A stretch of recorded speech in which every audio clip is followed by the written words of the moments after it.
gente tem aqui hoje a oportunidade de ter o professor Darlan Collins, da Universidade Unesp, né, da cidade de Registro, em São Paulo, no Vale do Ribeira. O professor Darlan é engenheiro ambiental, daqui a pouco ele se apresenta, e aí o Observatório da Dinâmica Costeira ele está promovendo palestras dessa natureza, de temas variados, né, vinculados aí a ambientes costeiros ou não, mas de qualquer forma é uma maneira da gente estar aqui movimentando com os alunos com quem eu trabalho, né, alunos aqui do curso de bacharelado interdisciplinar em Ciência e Tecnologia do Mar, e os alunos de Engenharia Ambiental também. Só um minutinho. Daqui a pouco vai ficar escuro, eu vou ligar uma luz indireta aqui. E aí eu estou como coordenador desse observatório, que temos aí a presença de vários pesquisadores aí do Brasil, o próprio Darlan faz parte desse observatório, é professor variado do Brasil. Eu vou colocar no chat aí o link onde vocês podem consultar sobre palestras que ainda acontecerão até o final do ano. Eu vou pedir, Darlan, rapidamente o seguinte, eu vou ter que exibir um slide rápido, você pode retirar o seu só um minutinho, Darlan? É porque eu vou exibir, como coisa que eu faço sempre, eu vou exibir aqui a página do observatório, só um minutinho, tá, Darlan? Não, perfeito. Desculpa aí. Isso, deixa eu ver se vai dar certo aqui. Isso. Então, pessoal, eu estou exibindo para vocês aí, de forma breve, esse conjunto de palestras que a gente terá ainda esse ano, né? Hoje a gente tem aí o convidado, o professor engenheiro ambiental Darlan Collins, vai trazer aí assunto envolvendo poluição atmosférica. Na sequência, a gente vai ter, no dia 28 de outubro, essa semana, a engenheira cartógrafa, né, Márcia Carneiro, ela é do IBGE de Recife, vai trazer aí um relato sobre a tese de doutorado dela, onde ela teve parceria de uma empresa privada e foi possível ela trabalhar com metodologia de mapeamento a laser, com o sistema LIDAR, na região de Rio do Fogo, no Rio Grande do Norte. A Márcia é minha parceira em pesquisa, minha rede de cooperação aí, ela é excepcional, uma engenheira cartógrafa aí muito atuante, muito animada, sorridente, linda, então isso aqui vale, né? Muito, muito bacana. A gente tem também na sequência aí um professor de Portugal, o professor Fernando Veloso Gomes, da Universidade do Porto, vai trazer aí um panorama sobre gestão costeira na perspectiva de Portugal. Essa palavra urbanidades fui eu que trouxe aí como sugestão, eu vou também falar um pouquinho. O professor Fernando já também confirmou, vai ser no dia 3 de novembro, tudo às 4h, tá bom? Os links já estão nesse site, que eu coloco no chat daqui a pouco, os links que eu digo do Google Meet. A gente agora está mais com o Google Meet mais seguro, né, para ter uma tranquilidade nas palestras e tudo.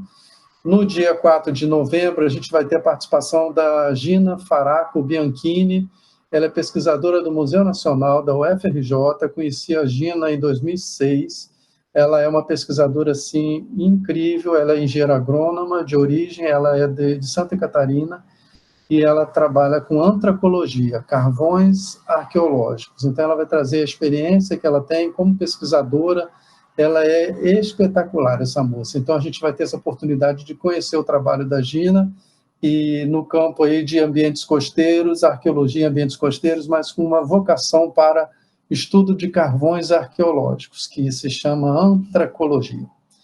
Na sequência, teremos a Isabela Nogueira, uma aluna nossa aqui do curso de Ciências do Mar, mas ela tem um curso de graduação completo, ela é cientista da computação. Aqui na Baixada Santista, o Observatório da Dinâmica Costeira está com um projeto que envolve um plano de dados geoespaciais para a Baixada, eu não vou falar muito sobre isso, mas é uma proposta interessante de ter aí um banco de dados vinculados a dados espaciais da Baixada, né, vinculado ao observatório, que não é somente o Observatório da Dinâmica Costeira da Unifesp, mas você tem aí parcerias institucionais aqui na região da Baixada, né. Eu vou dar uma palestra aí de um assunto meio diferente, vamos dizer assim.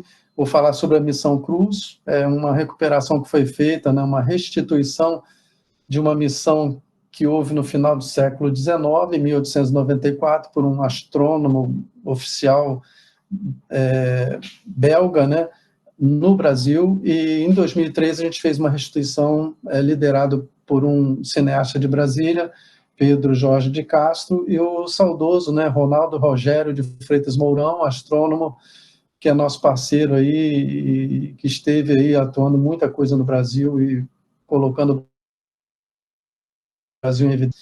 Isso vai ser dia 11 de novembro. Na sequência, eu vou trazer uma palestra de 2 horas de conversa, talvez um pouquinho menos, sobre cartografia náutica no Canal de Santos. Ou seja, eu tive acesso autorizado pelo Porto de Santos à batimetria do canal do Porto e também dos berços, tanto do lado de Guarujá como no lado de Santos, para séries históricas, aí por um período histórico. Então, eu vou falar, já que eu estou com esse material bacana, ainda não tenho um projeto com aluno trabalhando, eu vou trazer um pouco um cenário dessa questão da cartografia náutica vinculada às atividades aí de porto, no caso do Porto de Santos, que em extensão é o maior porto do Brasil, né, da América Latina. Na sequência, a gente vai ter um geógrafo, David Sansolo, que vai trazer aí políticas territoriais de proteção da natureza e os povos e comunidades tradicionais na zona costeira. O Davis é daqui da Unesp de São Vicente, pertinho de Santos. Ele lançou um livro como organizador recente, e aí ele vai trazer uma conversa aí sobre essa questão aí de áreas protegidas. Na sequência aí, nós teremos o engenheiro João Fernando Custódio da Silva, que vai estar conosco no dia 11/12, aí já é dezembro, encerrando essas palestras desse ano, que vai trazer aí o papel da engenharia cartográfica de agrimensura em projetos de mapeamento costeiro. Então, essa programação é a programação que a gente tem nesse período aí, que ainda falta. As palestras, desde que autorizadas pelo convidado, elas estão sendo colocadas no site e disponíveis. A gente tem um canal no YouTube aqui do Observatório. Poucos pesquisadores não autorizaram disponibilizar, acho que 1 ou 2 que não autorizou, porque eles usaram dados aí que ainda não são públicos 100%, mas, de qualquer forma, esses materiais eles estão sendo até usados para as aulas assíncronas que a gente está dando aqui na Unifesp, vinculados aí a nossas atividades nos cursos, né? Aqui em São Paulo, em Santos, a Universidade Federal de São Paulo ela tem o curso de bacharel em Ciências e Tecnologia do Mar, interdisciplinar, tem Engenharia Ambiental e Engenharia de Petróleo. Então, Darlan, agora é com você. O que eu tenho aí programado é tipo 1 hora, ou você administra um pouco isso aí, para que a gente depois tenha a chance das pessoas fazerem perguntas, né, sobre o que você traz aí. O engenheiro Darlan, ele é um recém-ingresso, né, vamos dizer assim, da Unesp de registro na região do Vale do Ribeira, aqui em São Paulo, no sul de São Paulo, né. Eu conheci o Darlan na banca dele do concurso, eu fiz parte da banca, junto com a professora Marília, professora Tatiana, e ele está há um pouco mais de 2 anos aí empenhado aí como professor na Unesp. Darlan, você se apresenta, eu vou fechar o microfone, se precisar você me chama, que aí eu falo alguma coisa aqui, tá bom? Agora é com você. O Darlan é simpático, tá, pessoal? Sempre está sorrindo. Essa é a parte boa dele também. Beleza, pessoal, vai lá, Darlan. Boa tarde a todos. Primeiro, eu gostaria de agradecer a presença do André, da Bárbara, da Giovana, do Paulo aqui conosco, tá? É um prazer imenso poder estar palestrando. Eu aproveito o momento, Gilberto, para perguntar se os alunos da Unesp lá de Registro têm algumas palestras bem interessantes, eles poderiam estar participando, porque eu tenho ainda essa dúvida. Sim, pode participar, pode sim. Isso aqui é aberto ao público em geral. Mas se eles não Ah, puderem comparecer agora, vai ficar gravado e você pode passar o link para eles. Lá no YouTube vai estar disponível. não, Todos são palestras abertas à comunidade em geral. Tem que ter perfeito. a inscrição no site para efeito de certificado. É só isso que é exigido, assim. Perfeito, o que eu vou falar, porque tem aquela sua do mapeamento costeiro que eu entendo que eles vão gostar muito, tá? Meu nome é Darlan, tá? Como o professor Gilberto apresentou, vou falar um pouquinho com vocês hoje de contextualização da gestão e emissão de poluentes atmosféricos no âmbito socioambiental. Não vou tentar me aprofundar muito, eu optei por esse tema, né? Eu vou até mostrar aqui para vocês, pela questão de que, como o professor Gilberto já falou, estava na minha banca, né? Eu entendo que tem muitas palestras que envolvem SIG, geoprocessamento, sensoramento remoto, que é hoje a área onde eu atuo, e o professor Gilberto, uma sumidade, e outros palestrantes aí que estão, eu optei por trazer algo diferente para vocês, tá? A minha graduação é em engenharia ambiental, como ele comentou, fiz na Universidade Federal de Ouro Preto, na UFOP, tá? Mestrado também fiz na UFOP. Lá eu trabalhei um pouquinho sobre dispersão de poluentes atmosféricos. É o que me deixa confortável hoje fazer essa palestra e trazer essa palestra para vocês. Meu doutorado foi em ciências ambientais, atuei com geoprocessamento e sensoramento remoto, e o pós-doutorado também nessa área, tá? Atualmente eu estou dando aulas de geoprocessamento e sensoramento remoto na Unesp, no campus de Registro, tá? Litoral Sul do estado de São Paulo, e informática básica, e no ano que vem começo também com metodologia científica, tá bom? Por que que é a justificativa? Primeiro, como havia comentado, trazer um tema diferente para vocês. Segundo ponto, o que eu acho bem interessante, até por ser engenheiro ambiental, é que a poluição do ar é uma poluição difícil você conseguir controlar, tá? Por quê? E é importante ainda, né? Se você for olhar, o ser humano consegue ficar horas, talvez até dias, sem água, mas, por exemplo, sem ar, não conseguiria estar convivendo ali ou vivendo por mais do que 5 minutos. É um tipo de poluição, por exemplo, se é no solo, ela é pontual. Deu um derramamento de óleo em um determinado local, ela está ali pontual. Se é uma poluição da água, você sabe que ela está seguindo um determinado curso de água, né? Você sabe onde que estão os limites dela bem definidos. E a poluição atmosférica não respeita limites geográficos, né? Não é porque ela está ocorrendo, por exemplo, como as queimadas no centro-oeste brasileiro, que ela vai ficar simplesmente relacionada àquele ambiente, né? Vimos em várias notícias desses poluentes caminhando aqui para o estado de São Paulo, tá? E outra porque ele altera, né? Ele tem esse poder de alterar o equilíbrio do clima, né? E isso é muito ruim pensando na agricultura, porque você, às vezes, potencializa as chuvas, então você tem chuvas mais torrenciais, grandes volumes de água que caem num determinado curto período de tempo, e você tem um longo período de tempo de estiagem, tá? Isso é ruim para grandes centros, que tem uma urbanização, né, que não que é desordenada. Isso daí, esse grande volume de água vai provocar enchentes, como tem ali na figurinha que eu gostaria de trazer. E para a agricultura, você faz um planejamento pensando numa certa quantidade, num regime de chuvas, e não ocorre daquela forma, você tem perdas nas lavouras, e grandes impactos também do ponto de vista social e econômico, porque se você impacta a nossa agricultura hoje, vemos hoje o preço do arroz, né? Não tem nada a ver com a alteração do clima, mas ela impacta no bolso. Se você tem uma alteração no clima e na lavoura, ela vai impactar de alguma forma no nosso bolso, tá? Eu vou comentar aqui com vocês, tudo isso vai ser rápido, tá? Eu não vou me aprofundar em questão de legislação. É comentando, porque eu vou apresentar para vocês um estudo de caso. E para esse estudo de caso, vocês precisam ter pelo menos uma noção da CONAMA que eu vou citar, tá? Mas não vou entrar no detalhe. Vou falar aqui com vocês a CONAMA hoje que trata dos padrões de qualidade do ar, que era de 0390. A minha dissertação de mestrado foi nessa área, tá? O estudo de caso que eu trago é um estudo que eu realizei na minha dissertação de mestrado.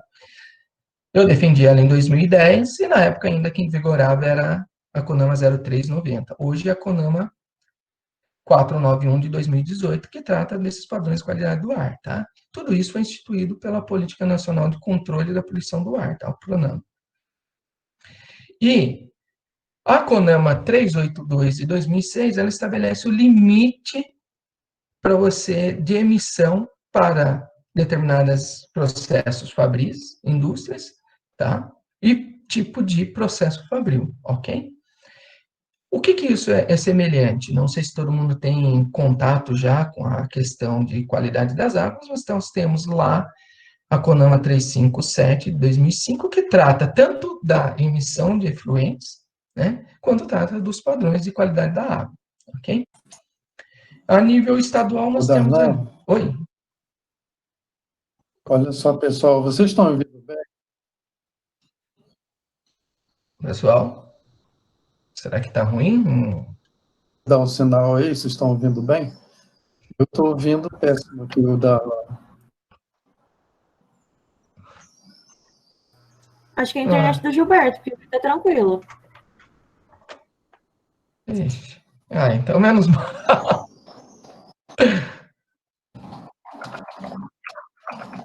Então fico mais tranquilo, então. Então tá bom, deve ser comigo aqui, então. Pode continuar. Realmente está travando a sua, Gilberto, aqui para mim.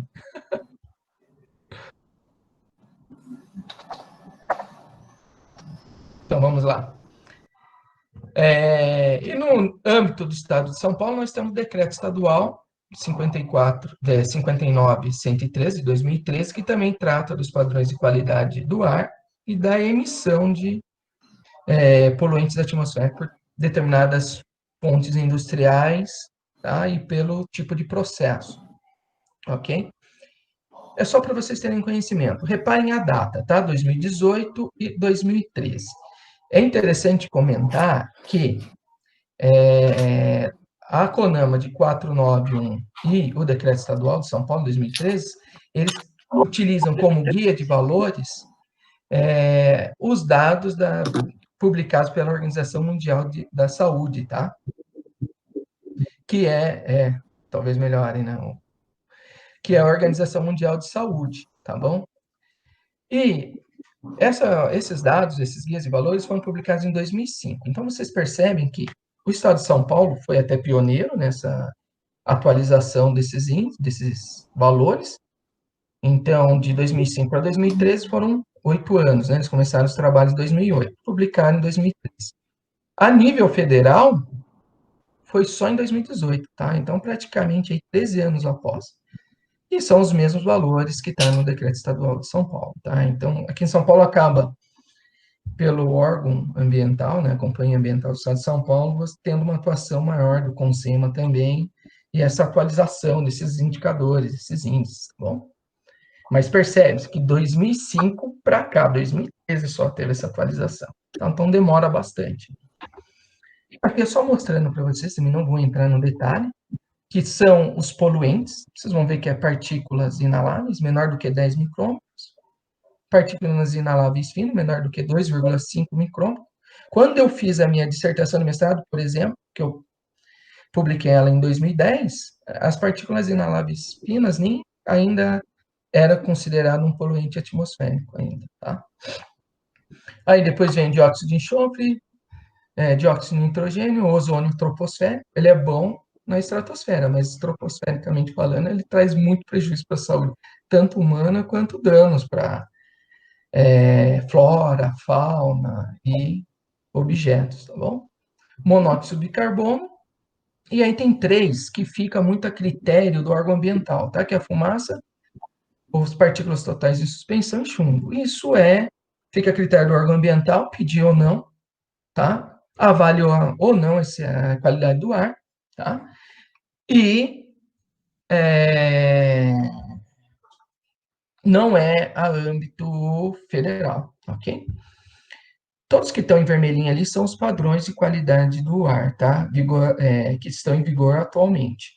No estado de São Paulo, você tem fases 1, 2 e 3 até chegar ao padrão final. O padrão final, esses valores aqui, tá? Do padrão final, que é os valores de referência, os valores guias da Organização Mundial de Saúde. Então, na verdade, nós estamos bem distante deles, né? Hoje, o atual vigorado é 120 microgramas por metro cúbico, sendo que o padrão final seria 50, e que é o guia de valores da OMS, tá?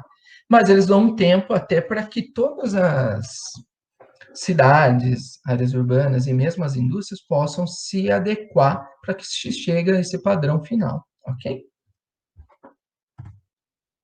Aí tem o índice de qualidade do ar, que é muito parecido com o índice de qualidade da água, tá? A diferença com o índice de qualidade da água, você vai ter determinados parâmetros, e cada parâmetro tem um peso. Então, um parâmetro pesa mais no cômputo final do índice de qualidade da água. Enquanto o índice de qualidade do ar, ele já é diferente. São 6 parâmetros, né?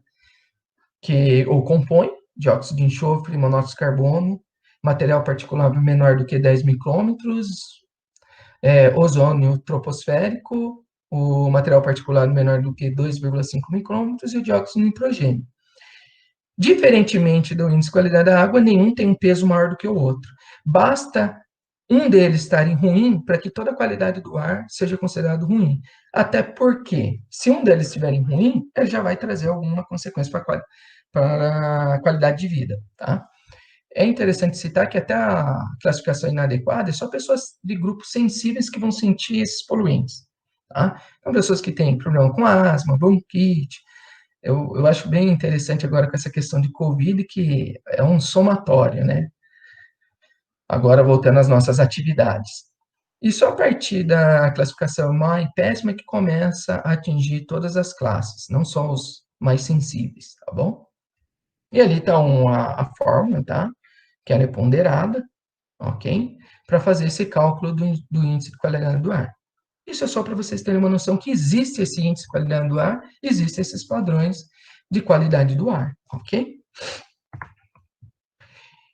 Trazendo um pouco mais regional a vocês, tá? Um estudo do professor Paulo Saldiva, tá? Que é médico e professor aí da USP, e ele trabalha com essa questão de poluentes atmosféricos. Sempre ele está lá no Fantástico falando uma questão ou algum fato a respeito da poluição atmosférica no Fantástico, Jornal Nacional. Ele trabalha nesse Instituto de Saúde e Sustentabilidade, né? Que é uma organização sem fins lucrativos, onde eles liberam vários relatórios. Isso é um relatório de 2019, em que eles comentam como que está, de acordo com os dados da poluição atmosférica cedidos pela CETESB, como que está todas as regiões metropolitanas no estado de São Paulo, tá? E por que eu achei interessante e achei viável comentar com vocês que a Baixada Santista é a que apresenta aí a concentração maior, tá, para partículas inaláveis, tá, com menor do que 2, micrômetros, microgramas por metro cúbico no estado de São Paulo. Tá? Ela é bem superior às outras regiões, mesmo a região metropolitana de São Paulo. Muito se deve também à cidade de Cubatão. Tá? Depois eu vou comentar com vocês um pouquinho sobre ela.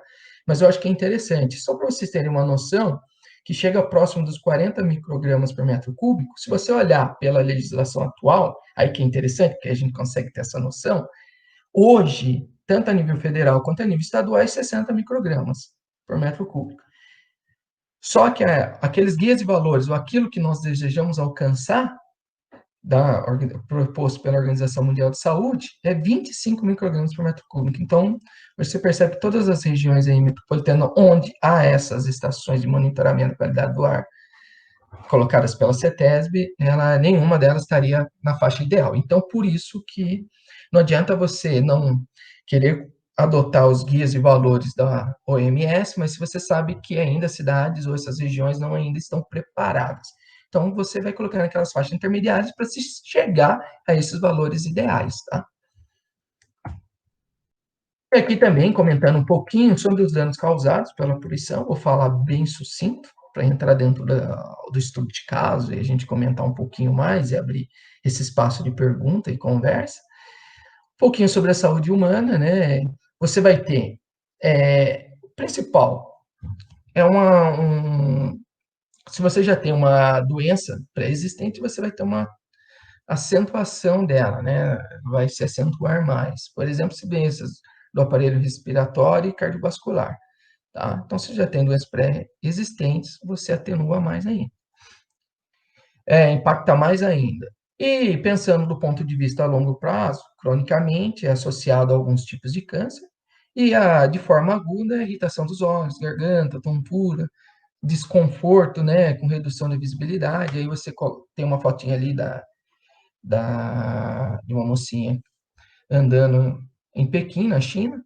Aí é interessante comentar também, né, que com a Covid e com aqueles isolamentos, pela primeira vez, pelos satélites, foi olhado os poluentes atmosféricos na China e estavam bem menores, né, do que o que sempre se viu por imagens de satélite, tá? É interessante até citar isso, só a título de curiosidade.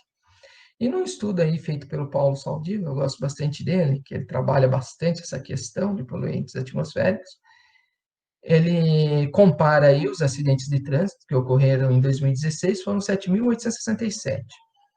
E o estimado por eles de mortes associadas à poluição atmosférica foram 11,2 mil mortes no ano em São Paulo, tá? E ele fala que hoje andar na cidade de São Paulo por 2 horas é equivalente a fumar um cigarro por dia, tá? Então, se você tem esse hábito tem esse percurso, andando 2 horas, está fumando um cigarrinho, ok? É bem interessante esses dados. E de limites de material particulado por dia, até comentando lá das partículas inaláveis, menor do que 2,5 microgramas por metro cúbico, a OMS hoje fala que é 25, no Brasil e no estado de São Paulo são 60 hoje, tá? É só a título de curiosidade de comparação, ok? Aqui que eu entendo, vai ter tanto dano sobre a flora, fauna e materiais, óbvio, né, a poluição atmosférica, sobre os animais domésticos também, poderia se dizer ingestão de água, comida contaminada, por causa de sedimentação dos poluentes atmosféricos, chuva ácida, enfim, se a alimentação dele está exposta ao ar livre. Mas é interessante falar que muitos desses animais também eram usados como bioindicadores, tá? Aqui eu cito no final do século XIX, próximo ali aos meados de 1890, que os seres humanos faziam ali escavação em minas de carvão subterrâneas e utilizavam canários, tá, como indicadores da poluição. Por quê? Assim, o monóxido de carbono, ele é extremamente, tem uma afinidade altíssima com a hemoglobina, tá, que carrega o oxigênio para os demais órgãos do nosso corpo. Devido a essa maior afinidade até do que o próprio oxigênio, o monóxido de carbono, então ele inviabiliza as hemoglobinas de carregar oxigênio.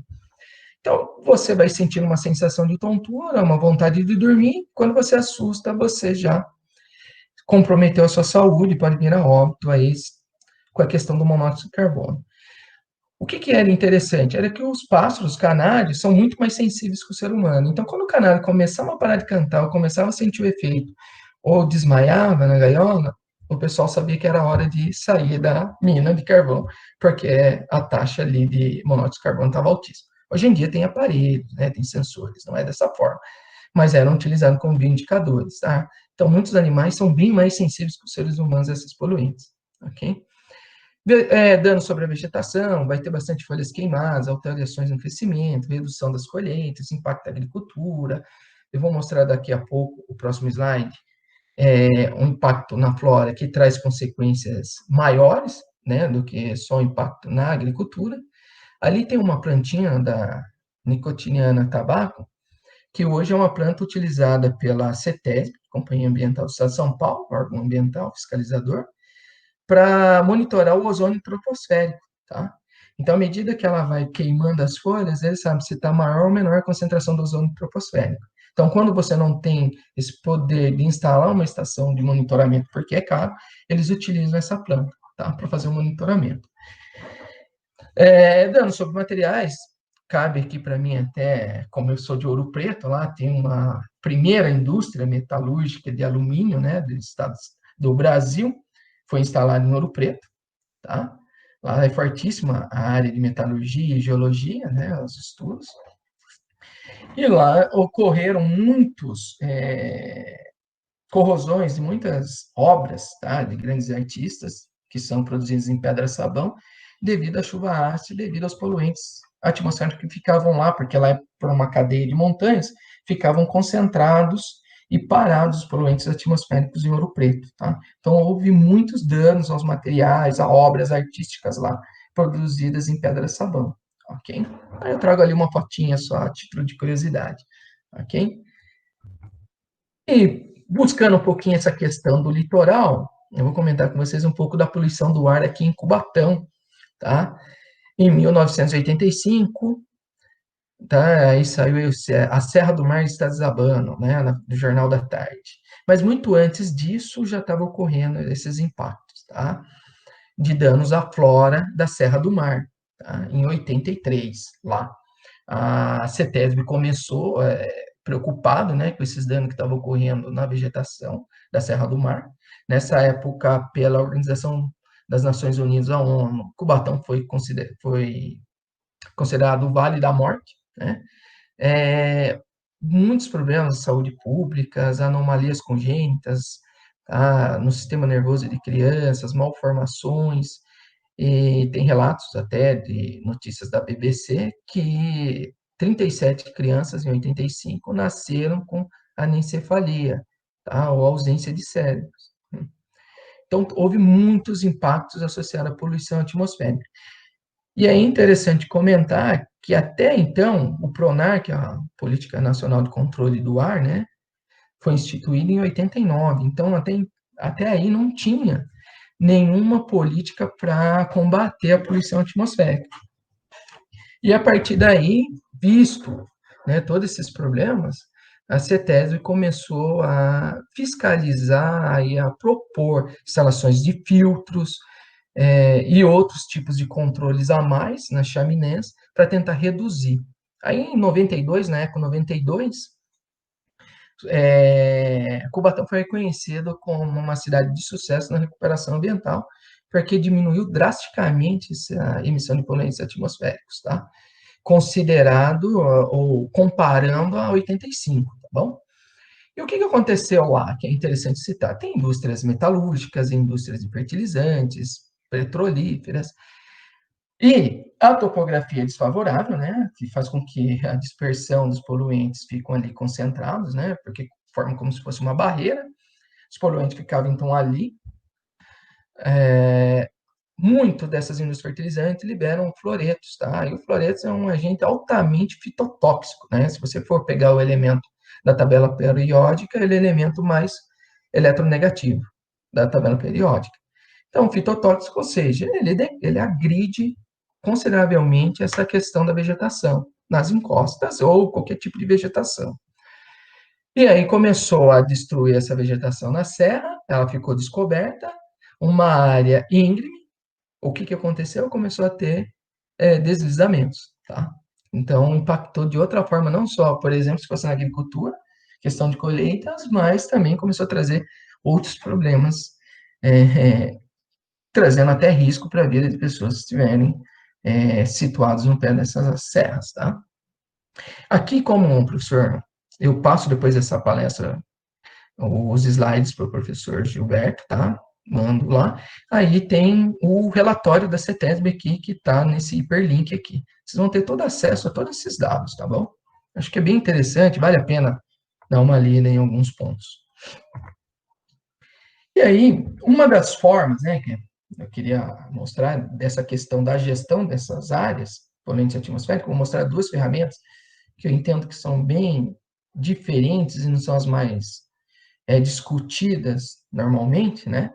Uma é usar simuladores de dispersão para você identificar áreas vulneráveis à poluição atmosférica, tá? E um outro é um processo de gestão, que depois eu vou apresentar, e aí eu entro com o meu estudo de caso. Então, hoje, nós temos vários simuladores de dispersão de poluentes atmosféricos. Todos esses que eu cito aqui foram pela EPA, o órgão ambiental norte-americano, tá? São tudo em linguagem Fortran, então eles estão tudo aquela cara de idosa, é tudo a tela preta, tá? Eu, olhando pela carinha aqui dos alunos presentes, eu entendo que a maioria nunca nem viu essa linguagem Fortran, tá? Que era muito utilizada ali no início da década de 90. Então, o CalPUF, que é para terrenos muito acidentados, então áreas como a Serra do Marcelinho é interessante, ele consegue calcular as concentrações dos poluentes a partir de alguma determinada fonte estacionária, até 50, 200 quilômetros dessa fonte. Tem esse SC3 e o AirMode, agora foi substituído pelo AirMode. Ele consegue calcular a dispersão dos poluentes de várias fontes pontuais, de várias chaminés ao mesmo tempo. Então, seriam complexos industriais. Para a região costeira, esse é o CD, tá? Aí nós temos lá o Landfill, que é para aterros sanitários, o Cowline 3, para fontes móveis, aí veio o Cowline 4, que já tem carinha de Windows, tá? Então, fica uma dica, se vocês tiverem interesse, eu vou estar depois à disposição de vocês, poderia estar comentando um pouquinho mais de cada um desses simuladores. E os modelos Screen, tá? Que é de uma única fonte, uma única chaminé, que é o que eu vou comentar agora com vocês, que ele é o mais simples de se trabalhar, ok? Então, eles são todos baseados na equação de dispersão gaussiana, tá? Na pluma de Gauss, na curva de Gauss. Aqui estaria a chaminé, né? Então, quanto mais próximo da chaminé, você tem uma curva de Gauss com um pico mais acentuado, com uma maior velocidade, tá? E uma menor dispersão no ar. À medida que ele vai caminhando, ele vai se distanciando da chaminé, ele vai perdendo força, velocidade, a curva vai se achatando e ele vai ter um efeito mais de diluição na atmosfera, tá? Quando ele não se dilui, ele se sedimenta se ele tem um determinado peso, tá? Ele vai se sedimentar e é onde você vai encontrar essas áreas aí com maior risco aí de contaminação pelos poluentes atmosféricos, tá bom? E esse simulador, né, eu vou comentar um pouquinho aqui do Screen 3 com vocês, ele foi desenvolvido pela EPA. Hoje tem a Lakes Environment, que ela utilizou todos esses modelamentos matemáticos, tá? E só que deram cara de Windows para ele. Então ficou bem mais fácil a manipulação. Só que são softwares pagos. Você tem acesso hoje a esses softwares pela EPA, pelo órgão ambiental norte-americano, tá? Ele aqui é uma única fonte. Dessas únicas fontes, você pode trabalhar com a dispersão de poluentes, por exemplo, de chaminé, que é o que eu vou comentar um pouquinho com vocês, que é o mais usual, que a gente tem uma maior afinidade, por queimadores, flare, por área e por volume, pilha de estéreo ou por uma lagoa de tratamento de esgoto, tá? Então, você consegue até calcular a dispersão dos poluentes gerados por uma lagoa de tratamento de esgoto sanitário, tá bom? Só que aí ele leva algumas... Olha que legal, porque é aí que vem a coisa interessante que a gente consegue discutir um pouquinho mais. Ele tem umas determinadas condições. Primeiro, que a emissão seja contínua. Obviamente que no ambiente natural a emissão não vai ser contínua, ela vai variando, né? Você não consegue ter uma taxa de emissão de poluentes que ela vai ser sempre 10. Às vezes ela é 10,2, às vezes ela vai para 9,3, às vezes ela, por algum probleminha, ela passa a 6,7, às vezes ela, na hora que ela retoma, ela vai para 14. Então, essa é uma das limitações, né? Essa questão de ser uma emissão contínua. Só que se é para uma emissão contínua, e você vai utilizar isso, você vai ter que fazer esse cálculo da dispersão, essa simulação, para curtos períodos de tempo, tá? Por isso que vai lá, eu comento que a concentração é válida para curtos períodos de tempo. Também outra condição, conservação da massa. É como se você joga o poluente, ele não pode reagir com nenhum outro poluente ali presente na atmosfera. O que a gente sabe que naturalmente não vai ocorrer isso, ele vai reagir com outros poluentes que estão ali na atmosfera, tá? E as condições atmosféricas têm que estar constantes. Quem já soltou pipa sabe que você às vezes está ali soltando a pipa, ela está, por exemplo, apontada para a região leste, de repente muda o vento, a pipa começa a cair, você tem que sair correndo, fazer um giro, uma rotação no seu próprio eixo para encontrar onde que está a direção do vento e retomar a pipa ao alto, tá? Então, também é uma das limitações. Então, por isso que é para curtos períodos de tempo, ok? E a entrada de dados dele, tá? Eu estou colocando isso porque aí é interessante para a gente poder comentar, tá? Título de curiosidade. Taxa de emissão deles, né? Gramas por segundo, tá? Que é a concentração, basicamente seria a concentração do poluente. A altura da chaminé, aí que eu entro e faço uma pergunta. A altura da chaminé influencia diretamente nessa dispersão do poluente, que a gente quer que disperse o máximo possível, porque ele tem um efeito de diluição, a concentração presente na atmosfera vai ser baixa. Então, chaminés bem mais altas, elas tendem a dispersar melhor os poluentes atmosféricos, tá? E chaminés quanto mais baixas, menor esse efeito. Então, ele faz o quê? Ele cai logo próximo da chaminé. Por quê? Pensando que quanto mais alta, ela está numa velocidade do vento. A velocidade do vento, quanto mais distante da superfície terrestre, maior a velocidade do vento. Até por questões da física, né, de velocidade angular, né, a Terra está girando no seu próprio eixo, a velocidade angular é a mesma. Porém, como ela está mais distante, a velocidade linear, quanto mais distante da superfície terrestre, é maior, ok? E é simples, quando a gente está soltando pipa, por exemplo, você vê, se você ficar com a pipa próximo da superfície, ela toda hora está caindo. Quanto mais você consegue alçar voo com ela, mais forte ela vai ficar na superfície e maior você vai sentir a sensação e pressão ali com a linha da pipa, tá? Então, a altura da chaminé é importantíssima. Só que é óbvio, né? Uma chaminé muito alta, você tem um custo maior para a produção dela, né? Diâmetro interno da chaminé. Quanto menor for o diâmetro, melhor. Por quê? Pressão é força sobre área. Então, se o diâmetro é menor, você tem uma maior pressão. Então, o gás vai subir mais rapidamente, vai se dispersar melhor para a atmosfera. Um bom exemplo do dia a dia é quando você está com a mangueira de água lavando o seu quintal, por exemplo, aí você vê que a água está com pouca pressão, o que você faz? Tampa um pouquinho da boquinha da mangueira, você diminui a área, ela aumenta a pressão. Tá? Então, é interessante comentar que quanto menor o diâmetro da chaminé, mais forte vai ser a pressão do gás de saída, melhor vai ser essa dispersão. Velocidade do gás de saída, óbvio, né? É a vazão, quanto maior, melhor para a dispersão do poluentes. A temperatura do gás da chaminé, quanto mais quente, é melhor para a sua dispersão, tá? Porque, por efeitos adiabáticos, ele vai se expandir, ok? É igual quando a gente comenta aqui do ar-condicionado. Se você coloca ele em cima, né? Você está no seu cômodo, num piso superior, né? Nem seria no piso superior, mas acima, próximo do seu teto, que é o mais indicado, o que vai acontecer? O ar frio ele é mais denso, então ele tende a se sedimentar, e o ar quente, por ser mais leve, ele tende a subir, tá? Então, quanto maior for a temperatura do gás da chaminé, melhor é para essa dispersão dos poluentes. Temperatura ambiente, óbvio, né? Porque a temperatura do gás pode ser 45 graus, mas se você tem uma temperatura ambiente também de 40 graus, ele pouco tem de diferença com o ambiente onde ele está. Tá? Então, isso é também importantíssimo. E a altura do corpo receptor, porque a chaminé, com todas essas outras entradas de dados, ela vai lançar essa pluma de dispersão de poluentes e vai alcançar uma determinada altura. Se o corpo receptor está numa altura muito acima do que a pluma, né? Igual tem aqui o desenho do que a pluma vai alcançar, a pessoa não vai ter problema com esse poluente atmosférico. Aqui a gente vê o professor Gilberto, né? O bonequinho do professor Gilberto. Ele está no morro, então ele ali está protegido dessa chaminé nossa aqui, tá bom? A altura do corpo receptor ali está acima da zona da pluma de dispersão dos poluentes. E a meteorologia, escolher a meteorologia também, que ele dá essa opção. E aí, se eu tivesse aí, né, se nós estivéssemos numa sala, eu ia começar a fazer perguntas para vocês. Como eu estou aqui e é mais difícil essas questões das salas virtuais, eu não vou fazer pergunta.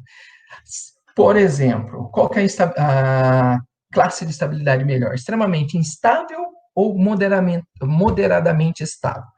Obviamente que para dispersão, quanto mais instável está a atmosfera, melhor é. Porque ela tem uma zona de turbulência, mais ela vai dispersar e diluir esses poluentes atmosféricos. Ali eu coloco uma biruta, tá? Um indicador de vento, que é interessante, vocês podem observar que ele consegue estimar a velocidade do vento e a direção do vento, tá? É só para uma questão de fins didáticos mesmo, de comentário, tá? Aqui é como ele dá, o software libera esses dados para vocês, tá? Libera para cada uma dessas distâncias, a partir da fonte, que é a chaminé. Então, você vai ter várias concentrações. Então, quanto teoricamente mais distante, menor vai ser a concentração, tá? Visto, dependendo também do terreno, ok? E ele vai te dar para 1 hora de concentração. A gente viu lá que os poluentes são para 24 horas, tá? É o que marca a nossa resolução, tá? CONAMA. Então, para fazer a transformação de 1 hora para 24 horas, tem um fator que é aplicado, tá? Que transforma de 1 hora para 24. Ai, professor, por que é 1 hora e não é direto 24? Por causa daquelas condições que a gente havia comentado, tá? Porque tem que ter a conservação da massa, condições atmosféricas, enfim, conservação da massa. Então, você não consegue estimar para um período maior do que 1 hora. Só que aí cabe ressaltar que ele é interessante para fazer o pior cenário possível. Tá? Não é o cenário que vai ocorrer, mas é o pior cenário de ocorrência. Tá? E é tudo que é associado com SIG. Você consegue usar um sistema de informação geográfica e sobrepor essas camadas, esses layers, esses planos de informação, né? Ter ali um mapa da área de estudo e você sobrepor essa dispersão, identificar qual que seriam as áreas, ruas, o local onde seria mais vulnerável a esses poluentes atmosféricos. Então, você percebe que você utiliza vários softwares aí para essa identificação. Tá? E aqui, por que eu utilizei na época, né, na minha dissertação, um trabalho que foi feito pela Fundação Estadual de Meio Ambiente, lá de Minas Gerais, em que eles usaram esse screen, foi por isso que motivou o meu uso, tá, em 2005, que eles pegaram na região de Contagem as 6 maiores indústrias com potencial poluidor. Dessas 6, dos processos que tinham lá e dados disponíveis, apenas 2 tinham os dados para eles poderem fazer esse cálculo, tá? Que foi a Fiat Ares, que é produtora de máquinas agrícolas, e a Tutela, que trata de lubrificantes e graxas, tá? E aí eles fizeram o controle. Que eu vou fazer um breve comentário, por que não é tão interessante quando você utiliza várias fontes para usar o screen. Porque aqui tem uma chaminé e aqui tem outra. Teoricamente, se você olhar, a gente vai falar que a maior concentração dos poluentes estaria aqui nesse centro. Mas isso seria não é assim que funciona, na verdade. Porque vamos supor que o quadrante meu de direção preferencial do vento seja leste e sul. Então, o meu vento está soprando daqui, ele vai pegar esse poluente da chaminé, vai caminhando, caminhando, para encontrar depois esse poluente dessa chaminé. Então, onde estaria pior? Talvez essa área aqui, tá? Ou, se pegar dessa forma aqui, a gente consegue ver onde que está caminhando também os poluentes, que seria logo próximo à estação, se fosse do quadrante norte-oeste, tá? Então, esse que é a limitação dele quando você vai trabalhar com várias fontes. Ele é interessante para uma fonte. Para várias, você tem que usar aquele Armonde, só que o Armonde é um processo mais complexo, porque ele exige um número maior de variáveis, tá? Então, ficaria mais difícil você encontrar esses dados disponíveis. E é interessante o que eu falei aí, dos 6 indústrias só tinham 2, é que, teoricamente, era para ter todas essas informações dos processos ambientais arquivados no órgão ambiental, tá? E não tinha. Então, só uma questão assim para chamar atenção. E um outro processo, antes de entrar ali no estudo de caso, que eu vou citar para vocês, que hoje é utilizado pela CETESB, mas é um processo de gestão de controle da poluição do ar, que foi disponibilizado pela EPA, o órgão ambiental norte-americano, tá? Que é o Programa de Prevenção à Poluição, P2 ou PP, tá? Que se trata de uma redução na fonte. Então, ele refere-se a qualquer prática, processo, ou tecnologia, ou técnica, que visa a redução ou eliminação, tá? Em volume, concentração ou toxicidade dos resíduos, só que tem que ser na fonte geradora, tá bom? Então, tratamentos de final de tubo, end of pipe, que é assim, eu coloco um filtro para diminuir a poluição, a emissão de poluentes. Isso não é um programa de prevenção à poluição, tá? Porque você já gerou poluente, você só está colocando um atenuador ali no fim. E a disposição desses poluentes no aterro sanitário industrial também não é considerado um processo desse de prevenção à poluição. E nem reciclagem fora do processo. Por exemplo, eu estou aqui na região de Sorocaba, tá? Não sei se todos conhecem, mas é próximo aqui da capital, nós estamos a 40 minutos da capital. Aqui tem muitas indústrias de cimento, produtoras de cimento. Tanto é que tem uma cidade que se emancipou de Sorocaba faz uns 50 anos, que o nome dela é Votorantim, que é referência ao grupo Votorantim, produtor dos cimentos Votoran, tá? Então, tem os fornos clinkers, que são os fornos onde faz a produção do cimento, onde eles aceitam um monte de matérias-primas diversas, como até restos de pneus, restos de outros materiais de outras indústrias, como petrolíferas, para usar como combustível na produção do cimento, tá? Isso também não é considerado, essas indústrias lançarem seus poluentes para essa indústria de cimento, por exemplo, é considerado também um programa de prevenção à poluição. Por quê? Porque você está tirando seu poluente da sua fonte geradora e levando para outra indústria. Aí vocês vão falar, mas isso é interessante, já diminui.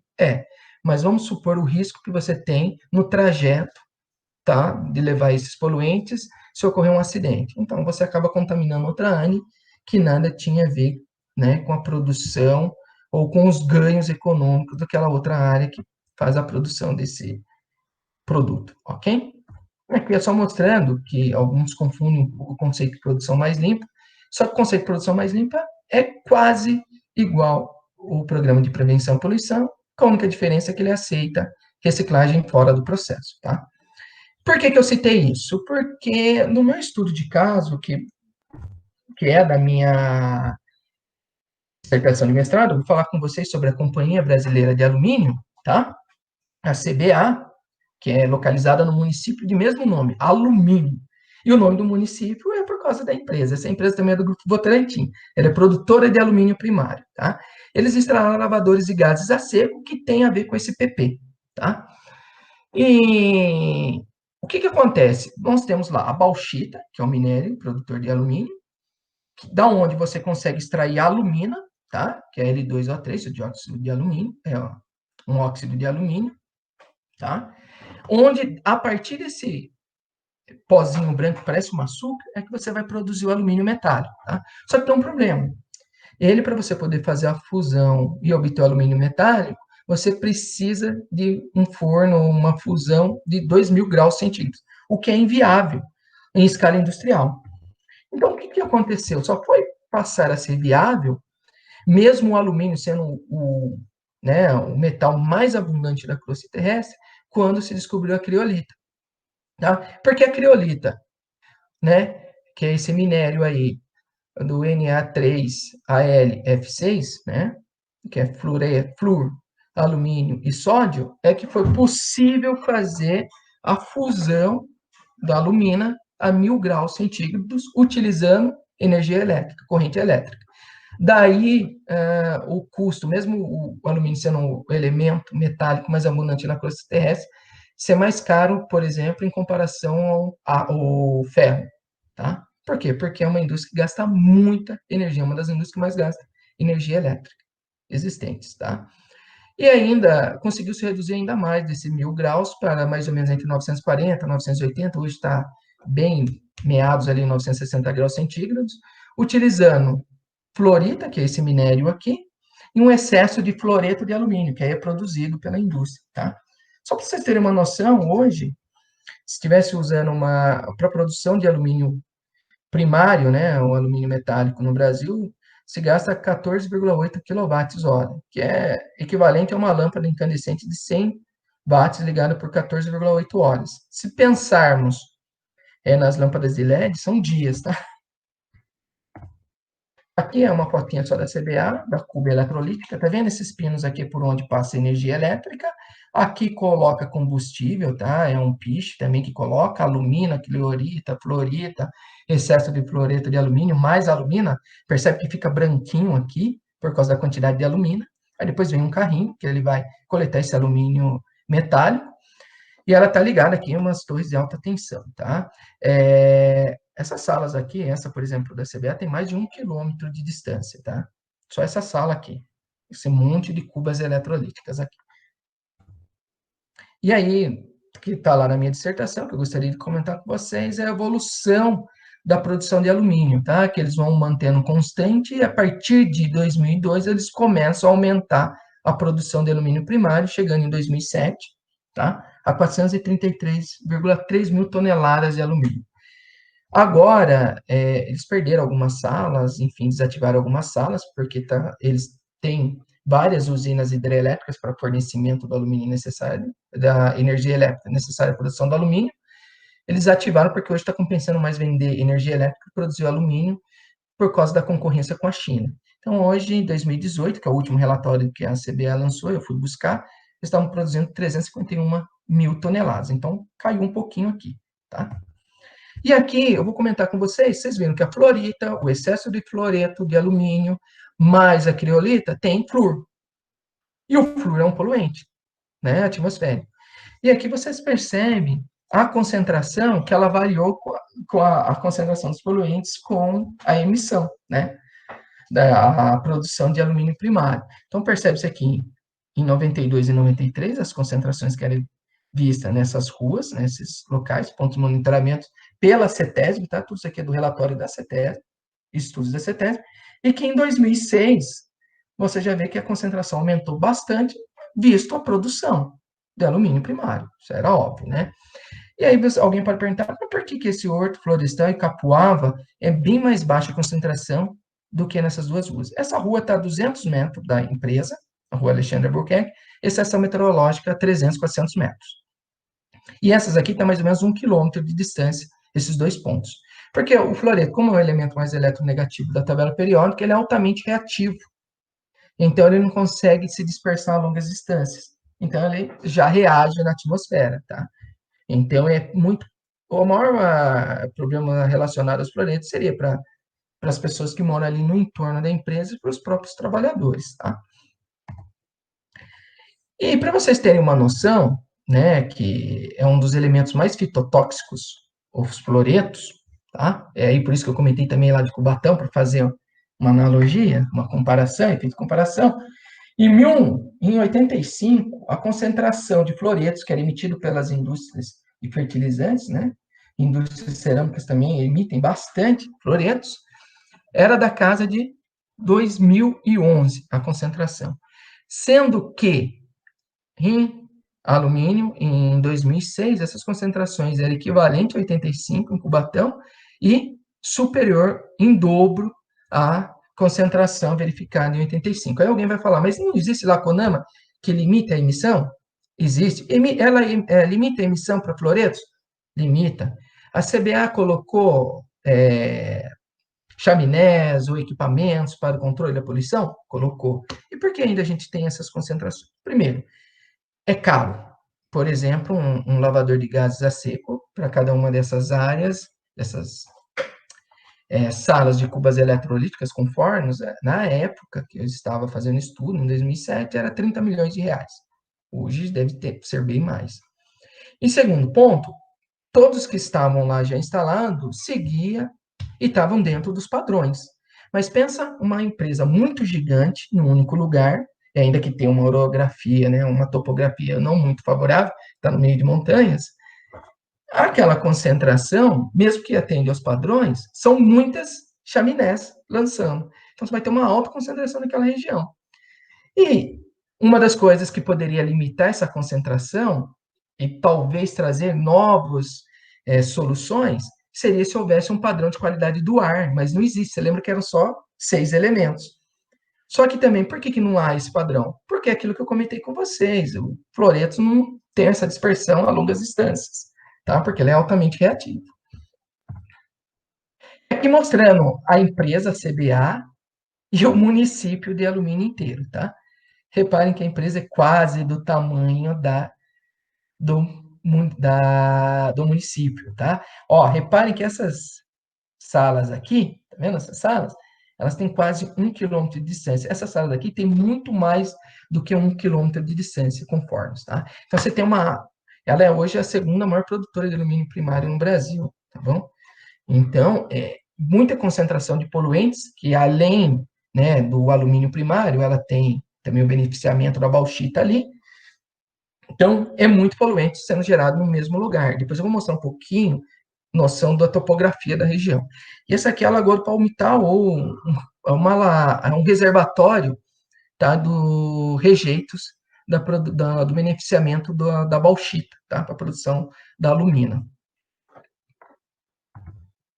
Os impactos que há lá, isso daí foi verificado até pelos estudos da própria CETESB, tá? Corrosão dos vidros e outros materiais, por exemplo, se você tem um ácido fluorídrico, que aí vem daquela questão da chuva ácida, você não pode armazenar ele em vidros, porque ele corrói os vidros. Então, você chega lá no município de alumínio, todos os vidros têm um aspecto de embaçado, porque reagiram com esses fluoretos, tá? É bem interessante. E a exposição para o ser humano crônica, né? Vai dar fluorose dentária, corrosão. O flúor é bom, a aplicação, né, para evitar cárie, mas em excesso também traz problemas. E também um aumento da densidade óssea. A gente vai pensar assim, então isso é bom, né, meu osso vai ficar mais duro. Só que também um impacto, um osso que é mais duro, né, ele se torna mais rígido, você tem uma sensibilidade maior de fraturas, tá? E isso é o que a gente chama dessa densidade óssea, aumento dessa densidade óssea de fluorose esquelética, tá? Além da própria chuva ácida. Hoje nós não temos a concentração em ambiente, né, para o Brasil, para climas tropicais, para essa concentração para plantas. O que nós temos hoje é um padrão europeu, tá, que é de 20 ppm. Lá em alumínio foi encontrado 300 ppm, tá? E a cidade, ela é aqui, do lado de Sorocaba, tá? ela é do lado de Sorocaba e está uns 70 quilômetros da capital, sentido oeste, ok? E aí, comentando com vocês daquele programa de gestão, de programas de prevenção. O que eles fizeram? Olha a ideia, que legal. Pegaram, coletaram todos os gases que eram lançados pelas cubas, canalizaram esses gases, levaram para um lavador de gás a seco, tá? Aí eles tinham alumina fresca, eles passam a alumina por esse lavador de gás a seco. Esses gases, ao passar pela alumina para um processo de adsorção, vai enriquecer a alumina com fluoreto, aí vai ser aquele excesso de fluoreto de alumínio que utiliza lá na cuba para baixar o ponto de fusão. Então, ele vai para um tanque, depois para abastecer as cubas eletrolíticas. E a emissão para a atmosfera, ele tem uma taxa de remoção superior a 99%, tá? Mas cada um desses lavadores, de gases a seco, tem uma eficiência, custou para a CBA na época 30 milhões de reais, tá? Só que isso ainda não consegue canalizar todas as emissões. Ainda tem um pouquinho do lanterninho. Por isso que eu nem comentei o do lanterninho, porque hoje tem lavadores de gases a úmido. Só que aí eles não reaproveitam esses fluoretos. O que acontece com esses fluoretos? Tá? Que são liberados ali pela lanterninha, agora estamparam e colocam lavadores de gases. É um tratamento final de tubo, né? Só para não deixar ir para a atmosfera. Ok? Mesmo assim, você tem uma eficiência de 95%, você ainda tem uma emissão ali. Ok? Tudo dentro dos padrões, tá? E bem abaixo dos padrões. Mas como você tem uma grande empresa ali e a topografia é desfavorável, você promove ali a concentração. Aqui é uma vista geral da cidade, tá? Olhando a CBA, tá? Aqui os lavadores de gases a úmido, aqui os lavadores de gases a seco, que são essas chaminés mais altas. E aqui é a Vila Industrial, onde a empresa lá, ela cede um monte de casas para os seus funcionários viverem e depois trabalharem na empresa. Então, você percebe que para os funcionários ali é dupla exposição, né? Porque eles se expõem ali na empresa e depois se expõem na casa que está próxima à empresa. Tá? Aqui é mais uma vista para vocês verem algumas chaminés. Essas salas aqui que teve alguns probleminhas, aí eles desativaram para produção de energia elétrica, aí diminuiu a produção de alumínio primário. Tá? E aqui é uma vista superior que eu queria comentar com vocês, que antes aqui tudo era casa, ó. Tudo aqui era casinhas da Vila Industrial, da CBA. Tudo isso aqui foi removido, ó. Eles foram removendo. Para quê? Para diminuir ainda mais a exposição, dentro de um termo de ajustamento de conduta com a CETESB. E no local eles foram plantando o quê? Eucaliptos, tá? E outras árvores, tá? Para formar um cinturão verde, para tentar, de alguma forma, conter a poluição que chegaria a outra área urbana do município. Professor, mas você falou aí e mostrou um pouco da dispersão de poluentes atmosféricos, mas não comentou. Então, eu comento. Eu não comentei porque os poluentes dentro, né, do que é hoje vigorado por lei, que é 120 microgramas por metro cúbico, quando eu fiz o ensaio, que eu peguei todos os dados que estavam lá do processo dentro da CETESB, fiz todo esse modelo, essa modelagem dessa dispersão dos poluentes, eles ficaram num cenário pior, 63,5 microgramas por metro cúbico, utilizando material particulado menor do que 10 micrômetros, tá?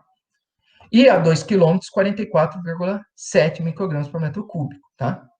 Hoje em dia, eles querendo obter esses padrões finais, aí seria interessante. Por quê? Dentro desse cenário, seria impossível alcançar, que seria 50 microgramas por metro cúbico. Aí teria que ter novos planos de gestão, de controle da poluição do ar, para que você nunca chegasse a esses cenários mais críticos. Tá? Aqui, ó, é aquela área que eu falei, que antes era tudo casinha da Vila Industrial, tirou, tudo plantação de eucalipto, que depois eles utilizam nas suas indústrias de celulose, na própria indústria de produção de cimento, aqui do lado. Tá? E aqui vocês olhando a topografia, tá? Ó, você está no meio de duas montes, tá? E um monte atrás da empresa. Então, você favorece com que os poluentes fiquem concentrados aqui e tendem aí, porque a topografia da cidade é abaixo da empresa, tá? E aqui, essa é a barragem de rejeitos, tá? Que hoje eles têm um programa bem legal, interessante, sempre passa aqui na televisão, né? local, né, falando quais são os processos. Esse paredão aqui é 200 metros, tá, desse rejeito. Já houve um rompimento em 2004, mas foi muito pouquinho. Aí contaminou, estragou o riozinho aqui, mas foi muito pouquinho. Se fosse todo esse quantidade de rejeitos, traria um estrago muito grande para o município de Alumínio e, consequentemente, para Sorocaba, porque todas as águas do município de Alumínio tendem a convergir para Sorocaba, e Sorocaba tem o rio Sorocaba, que é o maior rio à margem esquerda do rio Tietê. Então, ele jogaria no rio Tietê e chegaria ali indo para Barra Bonita, para aquelas regiões, tá? Seria uma contaminação, seria um estrago muito grande para o estado de São Paulo. É o segundo maior rio afluente aí do Tietê, só perto do Rio Piracicaba, só que o Rio Piracicaba está na margem direita, tá? É bem interessante essa questão. E aí, né, olha, vou chegar, faltam 3 minutos para 1 hora, então consegui passar esse monte de informação para vocês dentro do tempo estimado. Eu queria comentar com vocês um pouquinho que eu vi a fundação, né, o SEAD, para obter os dados municipais, né, dos perfis municipais. Hoje, a Alumínio, o PIB dela, em 2007, era de 1,9 bilhões de reais. Votorantim, que tem a empresa lá de cimento, é de 3 bilhões de reais, só com uma população de 120 mil habitantes. Alumínio é só 18 mil. Salto de Pirapora é 1,6 bilhões de reais, é onde que tem hoje a empresa, maior empresa do Grupo Votorantim de produção de cimentos, a Santa Helena, tá? Que é até um nome em referência à mãe do Antônio Hermílio de Moraes, que é um dos cofundadores aí do Grupo Votorantim. E São Roque, que aconselho todo mundo a vir visitar, tá? Que tem o roteiro do vinho, tem muito paulistano que vem visitar de final de semana, porque está uns 45 quilômetros distante da capital, tá? É uma cidade turística bastante rica, tem 87,5 mil habitantes e o PIB é 2,7 bilhões de reais. Percebe que um município com 18 mil habitantes, 1,9 bilhões de reais é o PIB. E tudo por causa da grande empresa que tem lá, ok? Porque não tem nenhuma outra grande empresa. Só para vocês terem uma noção, que eu peguei do relatório anual de 2018 da CBA, eles tiveram, no ano de 2018, uma receita líquida de 5,4 bilhões de reais. Produziram 2,7 milhões de toneladas de bauxitas beneficiado, o alumina. Então, hoje, ao invés de produzir o alumínio primário, eles mandam ensacado aquela alumina branca, que parece açúcar, manda para a China, que fica mais barato do que comprar depois o alumínio primário já deles, os lingotes, do que fabricar no Brasil, por causa da questão do custo da energia elétrica. Tem 4,8 mil empregados, tá?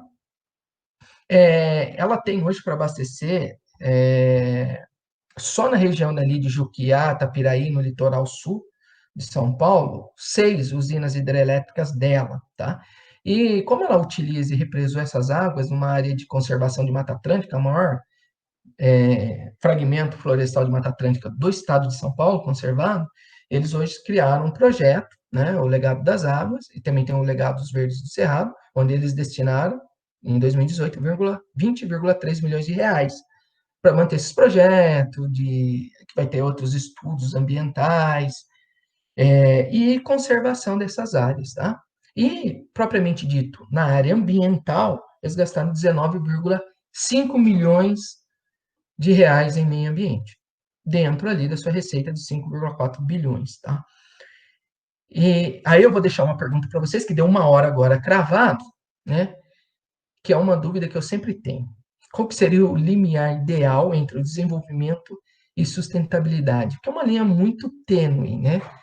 O quanto é ideal esse desenvolvimento, o quanto traz de benefícios reais e sociais para a população, e o quanto que traz também de malefício, porque todo benefício você tem junto ali um malefício, né? Eu me pergunto sempre, vou deixar essa pergunta para vocês têm aí outros dados para vocês formularem essa ideia vocês próprios, porque até hoje eu não tenho ainda uma opinião extremamente bem formada a respeito disso, tá? Por que você fez de alumínio? Primeiro, que hoje eu moro em Sorocaba, mas até os meus 11 anos de idade eu morei em alumínio, tá? Meu pai trabalhou na CBA, então sou muito grata a ela, né? Porque por muitos anos ela foi sustento da minha família, tá? Isso aqui é mais um debate, trazer um tema que eu acho bastante interessante para ser discutido, tá? Vai ser refletido, ok? Aqui foram as biografias que eu consultei, eu deixo ali depois para vocês. Queria agradecer a todo mundo, ao professor Gilberto, pela oportunidade, ao Observatório da Dinâmica Costeira, deixo o meu e-mail aí à disposição, se alguém quiser mandar um e-mail, vou estar à disposição para conversar com vocês, tá? Muito obrigado, Gilberto. 1h01. Ok, Darlan, tá ótimo. Enquanto o pessoal se organiza para fazer pergunta, e pode abrir o microfone, que a gente aí dá para abrir o microfone de quem está presente. Uma das coisas importantes que você traz aí no final, essa questão da pergunta, sustentabilidade, desenvolvimento. Eu acompanhei um pouco o sul do estado do Rio, lá na cidade do Rio de Janeiro, onde você tem crises instaladas ambientais por conta dos grandes empreendimentos, né? Então, você trouxe cenários aí de projetos bem-sucedidos no campo, aí até citou Cubatão, né? O Parque Industrial de Cubatão, que foi puxado a orelha, né? Já há alguns anos atrás, em relação ao cenário hoje, já se observou uma crise muito maior em Cubatão, não só no mar, como na área da floresta atlântica, né? Com peixes aqui, com cânceres, com tumores e tudo, mas de alguma forma existe no Rio de Janeiro, um exemplo que eu trabalhei lá com esse assunto que envolve engenharia ambiental, né? A Companhia Siderúrgica do Atlântico, no sul da cidade do Rio de Janeiro, na região de Santa Cruz, que é um bairro do Rio de Janeiro, que é um empreendimento lá de porte grande, né? Mais um grande empreendimento instalado em área de mangue, né? De manguezal. Todo mundo já se deu conta que no Brasil as siderúrgicas, né? Companhias siderúrgicas, uma boa parte daquelas que são no litoral se instalaram em área de manguezal, porque o terreno é barato, né? Na época, lógica, né? De você não se ater muito à questão ambiental dos manguezais, né? Mas lá no Rio de Janeiro você tem a rodovia Rafael de Almeida Magalhães, que é o tal do arco metropolitano, que é uma fonte grande também de poluentes do ponto de vista de veículos, né? Automotores com combustível fóssil, né? Tem o Porto de Sepetiba, Porto de Itaguaí, e tem o Comperj, né, que é aquele complexo petroquímico lá do Rio de Janeiro, que se situa em Itaboraí. Então, na verdade, o Rio de Janeiro, nessa região do Rio de Janeiro, a cidade do Rio de Janeiro é muito maltratada já com esses grandes empreendimentos do ponto de vista dos impactos, né? E isso dá margem aí a mercado de trabalho para os engenheiros ambientais, mercado de trabalho para os ecologistas, ecólogos e pessoas da área também ambiental, né? E, de alguma forma, é interessante essa abordagem que você traz, porque a gente vivencia, de fato, que é possível ter projetos bem-sucedidos no campo aí de tentar buscar alguma coisa de sustentabilidade. Claro que o capital é o que manda, sistema capitalista que a gente vive, né? E a gente tem aí, na verdade, o desenvolvimento quase que a qualquer custo, né? No norte do estado do Rio tem o Porto do Açu também, que apontou muitos problemas, apesar de relatórios de impacto aí ter sido produzidos, mas muitos problemas numa área que é de fragilidade ambiental, que é uma área de restinga, né? Do complexo flúvio marinho lá do Rio Paraíba do Sul. Então, a gente tem, na verdade, uma oportunidade de ter vários estudos de casos aí para a gente pesquisar e, de alguma forma, perceber que a poluição ambiental, por exemplo, envolvendo a atmosfera, só vou finalizar com isso, né? No Porto do Açu, por exemplo, todo o material emitido pelo complexo portuário, que, na verdade, não é só porto, né? Você tem na retroterra, no retroporto, várias empresas se instalando, toda a poluição do ar por conta dos ventos vai para a região de Campos dos Goytacazes, no norte fluminense. Então, é só para você ter uma ideia que é complexo a gente estudar e perceber em que medida esses empreendimentos, eles, de fato, promovem estudos que devem ser sérios, competentes no campo aí dessa questão da poluição atmosférica, né? Mas é isso, né? Só trouxe aí alguma coisa de alguns elementos para o pessoal ficar animado, né? Eu vou olhar aqui no chat o André Luiz Conceição, eu acho que é Conceição. Você quer abrir o microfone, André Luiz? Eu estou vendo que ele se manifestou aqui. Abre o microfone aí, André, por favor. Pode falar. Me ouvindo? Sim, pode falar, estamos ouvindo. Então, em termos de né, de gestão das emissões de gás de efeito estufa, né? Queria saber do Darlan o que ele acha sobre esse programa de GHG Protocol, né? Se os dados que são divulgados, eles são confiáveis, né? Se é uma base de dados que a gente pode utilizar, por exemplo, para futuras pesquisas. Eu gostaria de saber um pouquinho dele sobre isso. Obrigado. Ô, André, tudo bom? Então, eu vou até falar do meu, particularmente mais da minha experiência pessoal, né? Eu cheguei a trabalhar na CBA, né, por um curto período de tempo, lá em 2006, e trabalhei nessa questão ambiental, na área ambiental. Eles, até por fiscalização dos órgãos ambientais, eles eram obrigados a contratar empresas terceirizadas, tá? Então, essas empresas terceirizadas que faziam e estimavam todas essas emissões e faziam esse controle das emissões. E fazer essas análises do quanto era estimado, né, o quanto que é emitido para a atmosfera. Então, eu entendo que, até certo ponto, né, dentro daquilo que eu vivenciei, eu entendo que tem sim uma confiabilidade por você ter um terceiro trabalhando ali. Obviamente que a gente está falando do Brasil, né? Eu não posso te afirmar com certeza, né, que vai ser confiáveis os dados, mas eu entendo que hoje, para a gente que trabalhou nessa questão de dispersão e emissão de poluentes, existe um documento, tá? AP42 da EPA, tá? Do órgão ambiental norte-americano, em que todos os tipos de indústria, processo que elas utilizam, você tem um fator de emissão desses poluentes, tá? Então, independente, eu estou usando filtro manga assim, assim, assado na minha chaminé, vai estar lá o fator de emissão, tá? Que é um estudo organizado pela EPA até para diminuir o máximo possível essas dúvidas. Então, eu entendo que se está com um pouco de dúvida, você tendo o valor, né, conhecendo um pouco o processo das empresas que você talvez queira avaliar, conhecendo o processo fabril, o que eles utilizam, como que é toda essa técnica, esse processamento, você consegue estimar, independente do que é divulgado pelas empresas, tá? E esses fatores de emissão ficam lá disponíveis, é um documento gigantesco que é atualizado todo ano, tá? Então, eu entendo que, assim, como é terceirizado, essas terceirizadas, elas têm uma corresponsabilidade aí, né? Então, pela divulgação desses dados. Então, alguém conseguiria confrontar os dados que elas estão emitindo ali, né? Obviamente que fica complicado, é só pegar a questão das minerações da Vale e o que algumas empresas terceirizadas emitiram de nota, né? Então, fica meio complicado eu afirmar para você que é 100% confiável, mas eu tenho que partir do princípio que tudo é confiável, né? Até que se prove o contrário, ainda mais quando sou um juiz. Beleza, Darlan. Eu que agradeço.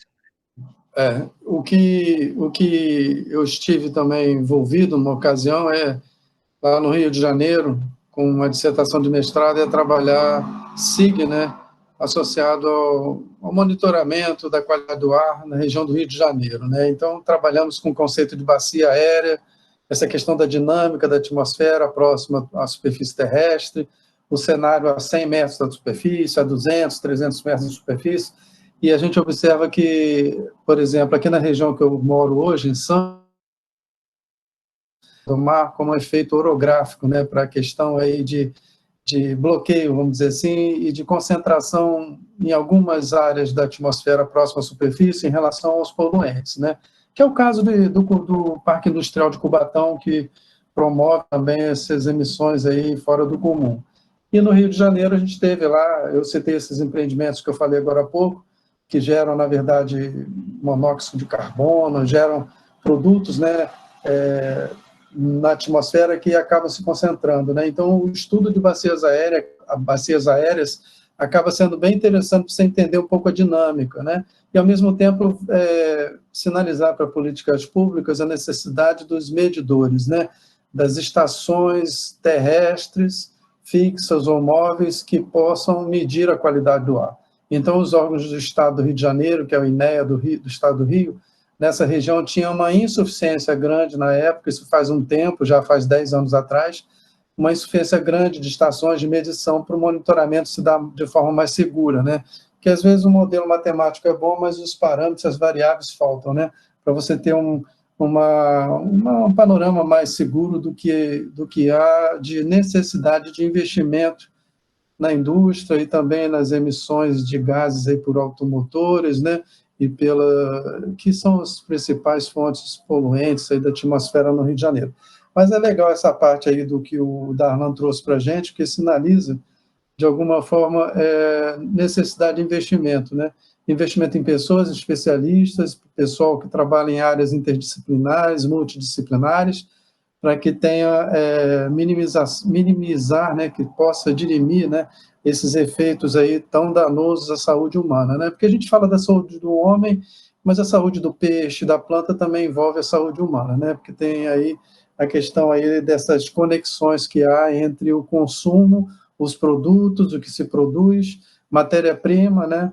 E aí você tem frentes de trabalho que são muito ricas, né, de problemas a se debruçar sobre esses problemas para buscar soluções, né, Darlan? Mais alguém aí, uma pergunta? Pode abrir o microfone direto, não há problema nenhum. Nós temos aqui, deixa eu ver as pessoas que estão presentes, né? Vou meio cutucar aqui, né? A André já falou, tem a Bárbara Montalva, tem Maria Caroline e Paulo Trigueiro, né? Mas se quiserem fazer mais perguntas, estamos à disposição. Darlan, quer comentar alguma coisa a mais aí? Então, até gostaria de comentar com o pessoal que eu fico à disposição para que vocês possam estar enviando e-mail. Se alguém quiser saber mais de algum determinado software, também vou estar à disposição. Para mim, é gostoso de voltar a estudar dispersando poluentes, e mesmo agora não dando mais aula, tá? Porque agora eu estou muito imerso na área de geoprocessamento e sensoramento remoto. Mas é sempre bom porque isso reativa o cérebro da gente, volta a olhar o que foi publicado novamente, né? Então eu entendo que é muito gostoso, né? Esses novos desafios, e por isso que eu propus essa palestra. Ela me deu trabalho, eu tive que buscar as novas informações aí, que uns 3 dias coletando informações novas, né, para trazer para vocês, porque as informações que eu tinha na minha dissertação já estavam desatualizadas, tá? Mas eu fico à disposição.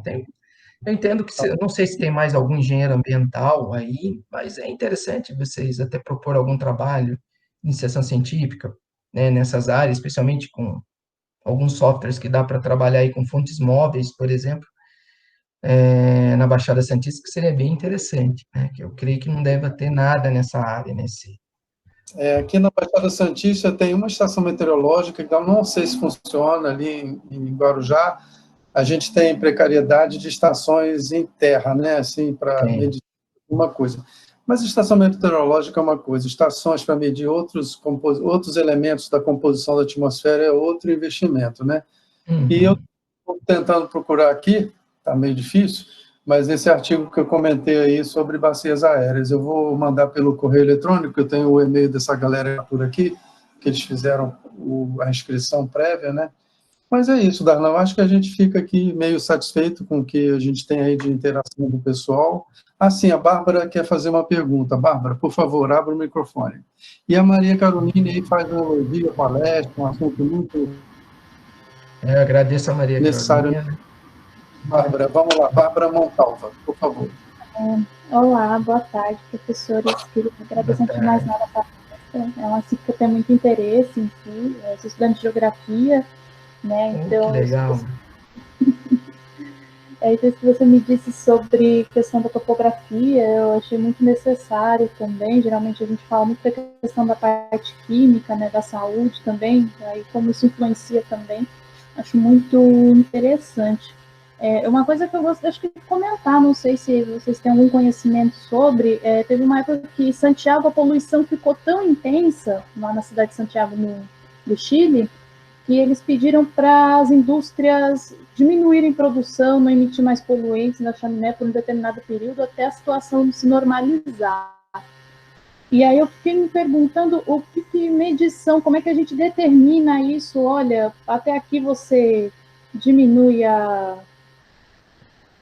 diminui essa emissão de poluentes? Como é que a gente controla isso de fato? Se existem alguns mecanismos, se a gente pode, de fato, né, estabelecer isso, uma questão de obter esse controle mesmo, como chegar em Cubatão e falar, olha, está poluindo muito, vamos fazer alguma coisa, pelo menos por uns dias, até a situação normalizar, porque foi uma coisa que você falou, a gente avisa, né, atenção à qualidade do ar, atenção ao tempo, não faz exercício em determinado horário por conta disso, mas é uma dúvida, uma questão que eu tenho. E é isso. Obrigado, Bárbara. Não, pergunta bastante pertinente. Se você for pegar o caso em específico de Cubatão, foi a hora que começou a trazer impactos para a saúde pública. Aí foi a hora que eles falaram, oh, a gente vai ter que mudar, nós vamos ter que agir e vamos ter que controlar essa poluição. Na época, em Cubatão, né, a Política Nacional de Meio Ambiente de 1981, igual eu comentei, o PRONAR, que é o Pronto de Poluição do Ar, a nível federal, foi só em 89. Ou seja, Cubatão estava sofrendo ali desde 83, né? Sofrendo muito, tá? Que foi quando a CETESB interviu por ação do governo estadual e por causa das questões de problemas associados à saúde. Obviamente que lugares que está uma contaminação muito grande, você vai conseguir ver visivelmente, né? Você tem uma sensação ruim, você não consegue respirar direito, pessoas sensíveis, que tem alguma doença pré-existente, como asma, bronquite, vão começar a sofrer, você começa a ter um aumento da internação dessas pessoas, enfim. Santiago, eu não conheço, não sei muito até da topografia, mas creio que ele deve estar numa topografia desfavorável ali por causa da questão dos Andes, né? E creio que essas questões climáticas associadas a questões topográficas pode diminuir a dispersão do poluente, se estiver numa condição climática estável, né? Então você não tem a dispersão, você tem uma concentração dos poluentes ali e alguns outros fenômenos, né? Como ilhas de calor, você vai ter outros fenômenos que vão estar atuantes ali, tudo em conjunto, que vão propiciar num determinado momento, né? Que essa poluição ela fica muito mais aflorada e você fala, não, mas é a mesma produção que ocorreu anos anteriores e só agora teve problema. É porque é igual quando a gente faz essa dispersão de poluentes atmosféricos. Você está considerando o pior cenário possível para antever esse caos, né? Obviamente que a gente nem sempre vai conseguir antever, né? Tem também a inversão térmica também, Exato. promove também encapsular material e concentrar maior quantidade. Esses episódios de inversão térmica também ocorrem ao longo do ano, mas às vezes ocorrem mais no inverno, não sei exatamente. E o caso de Santiago, isso é a Cordilheira dos Andes, sim, de clima seco.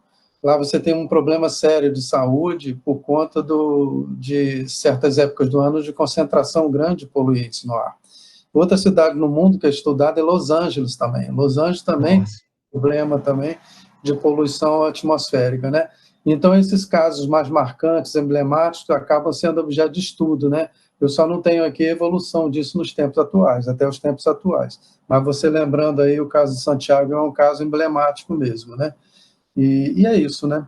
Mais alguém aí? Eu deixei aí o link com o artigo sobre bacias aéreas, se alguém tiver interesse. Estou até abrindo aqui. Eu fiz, é um trabalho... Posso fazer mais uma pergunta? Oi, fala, André. Posso fazer mais uma pergunta? Opa. Não entendi, André. Oi, posso falar? Pode, é que eu não entendi o que você falou, diga. Não, perguntar se eu poderia fazer mais uma pergunta. Ah, sim, claro. Para o Darlan. Você apresentou lá no início, né, a questão dos dados sobre regiões metropolitanas do estado de São Paulo, né, aglomeração urbana de Jundiaí e tudo. O quanto que é difícil, por exemplo, fazer análise ambiental desses gases poluentes, levando-se em consideração, por exemplo, que a gente tem as emissões móveis, né, dos veículos, né, questão de rodovias, principalmente essas regiões metropolitanas, né, que são densamente ocupadas, são densamente urbanizadas, o quanto que é difícil, né, na perspectiva aí do profissional da área ambiental, para fazer esse tipo de análise, né, levando em consideração essa dificuldade da identificação da fonte, né, principalmente considerando essas fontes móveis. Então, André, essas fontes móveis são estimadas, tá? Você vai ter as estações, você pode ter uma estação de monitoramento, Normalmente, numa área de grande fluxo, é instalado ali um equipamento para medir a concentração de determinados poluentes, tá? Das fontes móveis. Eles fazem isso geralmente no inverno, tá? Porque você tem condições mais propícias, né, para o aumento da concentração de poluentes atmosféricos. Então, você visualiza ali o pior cenário possível, mas é uma medição ali pontual, tá? Se você for verificar, a CETESB, né, todo ano ela emite um relatório de qualidade do ar, tá? Então, ela tem determinados pontos na cidade de São Paulo, ou na região metropolitana de São Paulo, onde ela mede essas concentrações provenientes de poluição móvel, por assim dizer, não uma fonte estacionária, mas uma fonte móvel. E lá eles colocam. Por que eles medem todos os anos no mesmo local? Até para poder efeitos de comparação e ver como que evolui isso ao longo do tempo, tá? Mas as estações, eles têm também algumas instaladas, são estações automáticas, então eles dão ali em tempo automático esses poluentes. Se eu não estou enganado, hoje eu clico no estado de São Paulo são 12, que é aí que mede aqueles dados ali das regiões metropolitanas. Eu poderia aqui até falar uma questão assim da fragilidade dos dados. Fragilidade dos dados no sentido que eles escolhem as melhores áreas, né, para a instalação da estação, ela já tem um tempo, mas talvez outras regiões, né, outras áreas estejam hoje até mais preocupantes do ponto de vista de poluição atmosférica do que as que eles estão medindo atualmente. Tá? Então, pode ser que, se tivéssemos mais investimentos e mais dados, pode ser que o cenário que estamos vivendo hoje não seria desta forma que estaríamos vendo. Estaríamos analisando de outra forma. Porque hoje a qualidade, a coleta de dados é incipiente ainda. Isso é fato. Ok, Darlan, bacana. Mais alguém aí com alguma pergunta, alguma Valeu. Eu acho que, Darlan, a gente está aí, então, fechamos o ciclo aí da palestra de hoje, Darlan. Eu acho que eu tenho que agradecer muito ao Darlan, é um engenheiro jovem, engenheiro ambiental empenhado, professor da Unesp de registro, fazendo uma diferença no geoprocessamento. Quem mandou fazer concurso e passar em primeiro lugar? Agora tem que encarar o geoprocessamento por um tempinho da sua vida, né? Essas coisas, né? Mas é isso, Darlan, bacana. Manda um abraço para a professora Marília, né? É minha parceira também aí para um monte de coisa, né? Às vezes vem a imprensa pedindo entrevista, como se eu fosse biólogo, aí eu jogo para a Marília. Então, uma entrevista do Jornal Globo, só deu um erro lá no material impresso que colocou ela como engenheira de... Como é a engenharia que vocês trabalham lá? Engenharia de pesca. De pesca. Botou a Marília como engenheira, tadinha dela. Uma bióloga formada na UERJ, totalmente bacana, botar como engenheira de pesca. Mas tá bom, os jornalistas às vezes erram um pouco essas coisinhas assim, mas é isso, Darlan. Mais uma vez agradeço, o Observatório da Dinâmica Costeira agradece, a Universidade Federal de São Paulo ela é inclusiva, é uma universidade bem interessante aqui, com uma proposta de política de extensão assim, bem bacana, né? E as palestras têm sido muito consultadas, né? Esse material vai ficar disponível no site do Observatório e também no canal do YouTube do Observatório, tá ok? Obrigado a todos os presentes que estiveram aqui, o Paulo, Bárbara, André e Caroline, Maria Caroline, que ficou quietinha, não falou nada, mas então é isso, Darlan, obrigado a todos aí, boa tarde a todo mundo. Obrigado, Darlan, mais uma vez. Eu que agradeço a todo mundo, obrigado a todo mundo, tá?